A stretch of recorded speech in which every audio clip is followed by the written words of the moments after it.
Hola a todos, en este vídeo voy a mostrar cómo activar o desactivar el modo de cancelación de ruido en estos auriculares.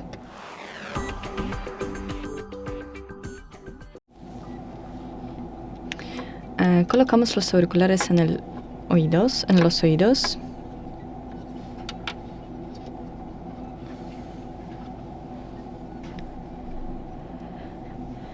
Y podemos activar o desactivar control de ruido. Mantenemos presionado en auricular izquierdo o derecho. O podemos activar o desactivar en la aplicación. Y eso es todo. Gracias por ver. Denle like y suscríbanse a nuestro canal. Adiós.